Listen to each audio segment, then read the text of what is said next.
Mokėdami užrašyti vieną funkciją, mokėsite užrašyti bet kokią kitą funkciją.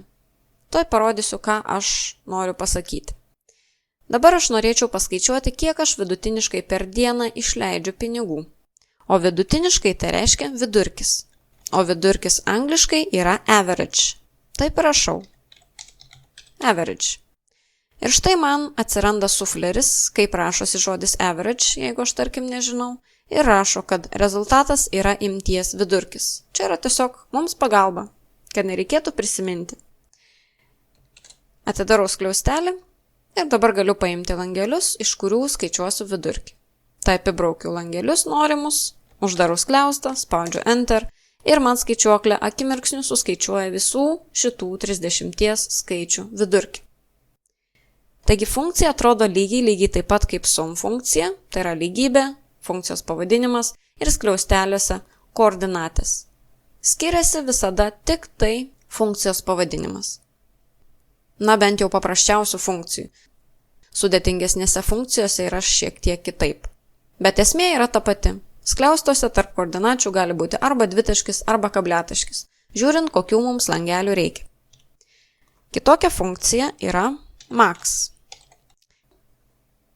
Jis suranda didžiausią skaičių iš pažymėtų skaičių. Tai pavyzdžiui, pažymim, uždarau skliaustelį, spaudžiu Enter ir man rodo, kad didžiausias skaičius iš pažymėtųjų yra 12.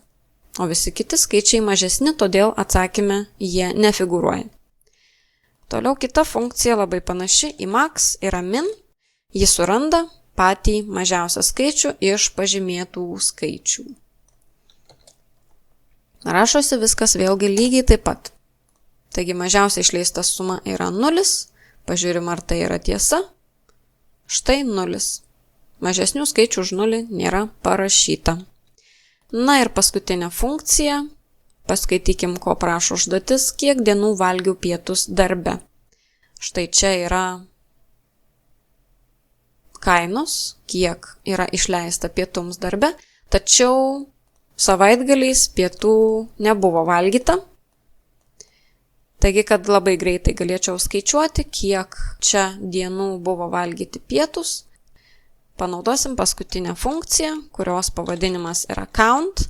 O ką ji daro? Čia parašyta, suskaičiuoja, kiek skaičių yra elementų sąraše. Kitaip tariant, kiek skaičių yra pažymėtuose langeliuose. Taigi pažymėkim šitos langelius, uždarom skliaustą, spaudžiam Enter ir man rašo 21. Tai yra 21 diena, kai buvo valgyti pietus. Taigi, 5 funkcijos. Count, kuris skaičiuoja, kiek yra skaičių langeliuose. Min, kuris suranda patį mažiausią skaičių iš pažymėtųjų.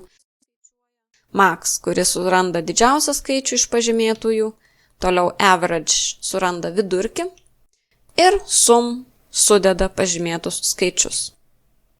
Tiesa, jeigu aš su funkcija count pabandyčiau pažymėti langelius su tekstu, tai ką aš gaučiau?